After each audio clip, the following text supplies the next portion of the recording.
जी आप बाजू में बैठे, उनका भी मैं बहुत बहुत अभिनंदन करूँगा कि इस तरह का दवाखाना यहाँ शुरू करने के लिए उन्होंने मुझे प्रेरित किया। उनसे प्रेरणा लेके ये अस्पताल अपने यहाँ शुरू किया।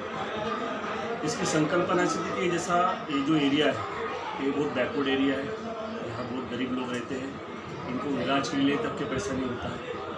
तो ये संकल्पना मन में आई कि बा ऐसे लोगों का अपन यहाँ कम से कम दरों में, जिनको व्यवस्था हो, जिनकी व्यवस्था ना हो, उनको मुफ्त में ऐसा इलाज यहाँ मिले। ये मेरे नाना जी के नाम से अंदुजी नगर का जो एरिया है उन्हीं के नाम से अस्पताल खुले, उनका नाम याद रहे। उन्होंने जो ज़मीन अपने पोतों को दी है उनका भी नाम यहाँ रहना चाहिए और लोगों की सेवा भी होना चाहिए। इस वजह से हमने यहाँ पे अस्पताल का दवाखाने का जो मुहूर्त रखा और उसको अभी लोगों के लिए आज माननीय गडकरी साहब के हाथों लोकार्पण है।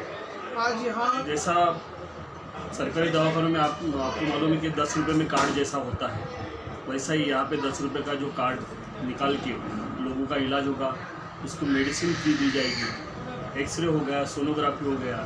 जैसे एक्सरे का आपको मालूम है बाहर में 450 रुपये में होता है या 150 रुपये में होगा।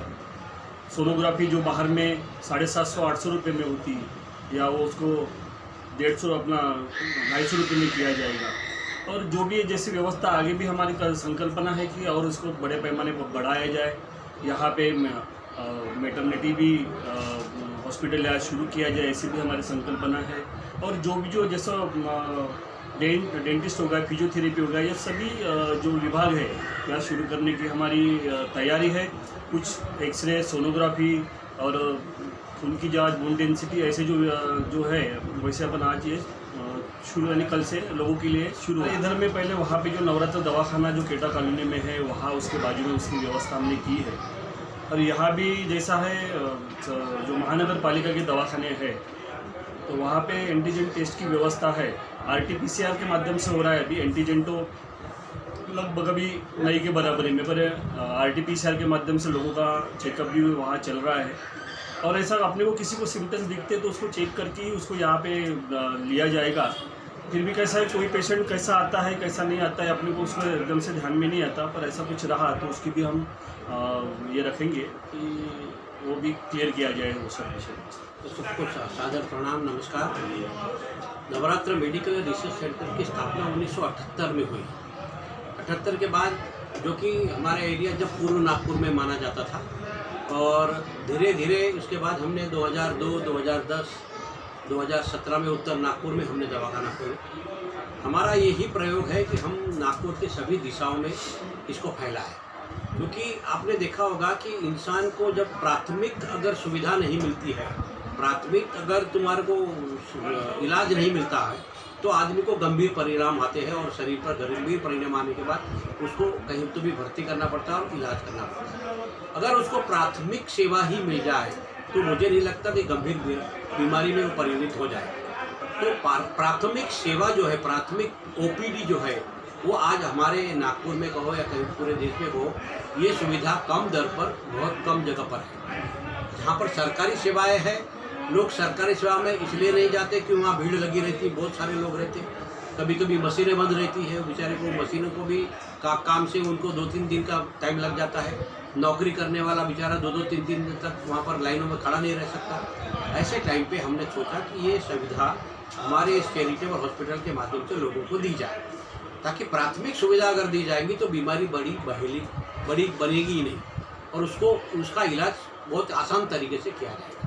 तो इसलिए हमने विचार किया है कि हमारा पहले अभी जो हमारा मध्य नागपुर में दवाखाना आ गया, जो पहले पूर्व नागपुर में था, हमने उत्तर नागपुर में भी दवाखाना खोला है और ये हमारा पूर्व नागपुर का दवाखाना है। इसके बाद हमारा पूरा ध्यान दक्षिण नागपुर की भी है और हम धीरे धीरे अब दक्षिण नागपुर की ओर भी बढ़ेंगे। मुझे लगता है कि 2022 जनवरी में हमारा उद्घाटन दक्षिण नागपुर में भी हो जाएगा। हमने पिछले 10 सालों में 2010 से 2020 का ही आंकड़ा मैं आपके सामने बता दूं कि अभी तक हमने 20 लाख लोगों के इस 20 डिपार्टमेंट के माध्यम से इलाज किया है। ये हमारे लिए बहुत बड़ा ऐतिहासिक गौरवपूर्ण बात है।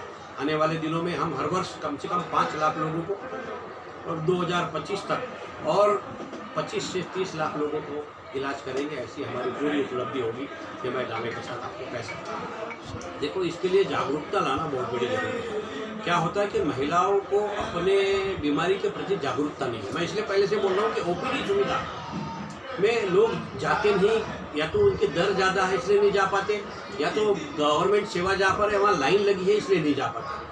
समय पर अगर इलाज किया जाए तो कोई भी बीमारी बड़ी नहीं बन सकती। कैंसर को भी हम कंट्रोल कब कर सकेंगे अगर हम प्राथमिकता में उसको पकड़ लेंगे। कैंसर को अगर पहली स्टेज में पकड़ लिया तो तीसरी स्टेज में जाएगा नहीं। लेकिन लोगों की बेदरकारी, और जहाँ तक मैं समझता हूँ कि ये ओपीडी और ये डायग्नोस्टिक सेंटर नहीं होने से कारण लोगों को मेडिकल में जाने का अभाव हो रहा है, वहाँ पर जाने में डर लगता है, या तो फिर वहाँ लाइनें लगती है, और सस्ते में इस प्रकार के इलाज उपलब्ध नहीं होने के कारण लोग इतने केयरलेस हो गए हैं कि उनको मालूम है जाओ दिया करेंगे बाद में, ये जो शब्द आते हैं जिसके कारण ये बीमारी कैंसर में तब्दील हो रही है। मैं वो समझता हूँ कि महिलाएं अगर अपनी रेगुलर 6 महीने की सोनोग्राफी करें ना, तो ये बीमारी को हम तुरंत पहले स्टेज में ही पकड़ सकते हैं। लेकिन ये महंगे हैं। सोनोग्राफी करना बाज़ार में 700, 800, 1000 रुपये में सोनोग्राफी हो रही है, क्योंकि हम 300 रुपये में करते हैं। और आपको एक बात और बता दूं कि हमारे यहाँ अगर कोई गरीब व्यक्ति आता है तो हम ये सोनोग्राफी के दर और कम करते हैं। अगर कोई एकदम गरीब है तो हम निःशुल्क भी सोनोग्राफी रोज़ कर रहे हैं। यानी हमारा एक मकसद यही है कि पैसा कमाना हमारा मकसद नहीं, हमारा मकसद है कि हम गरीबों की सेवा किसी न किसी तरीके से लोगों को करें। जो भी चीज़ आवश्यक है आज समाज में, वो समाज को देने के लिए हम तत्पर हैं। ये हमारे नाना जी स्वर्गीय अंतुजी लेंडे, इनके नाम से यहाँ शुरू किया गया है। ये इसलिए शुरू किया गया कि यहाँ के जो गरीब जनता है उसको उसका लाभ मिले। नवरात्र दवाखाने के माध्यम से वहाँ मध्य नागपुर में बहुत अच्छी सेवा लोगों की हो रही है। गरीब लोग जो वहाँ इलाज ले रहे हैं, और कोई फ्री ले रहे तो कोई जो छोटे मोटे शुल्क इस माध्यम से ले रहे हैं।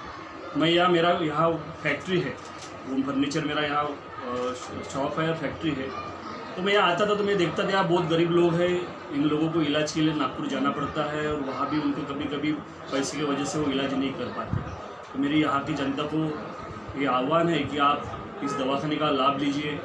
आपको यहाँ पूरी सुविधाएं हैं, जो ये सुविधा यहाँ हम प्रोवाइड नहीं कर पा रहे, ये सुविधा भी हम ये दवाखाने के माध्यम से देने की कोशिश करेंगे। जो योजनाएं के माध्यम से हार्ट का ऑपरेशन हो और कोई भी ऑपरेशन हो, हड्डियों का ऑपरेशन हो,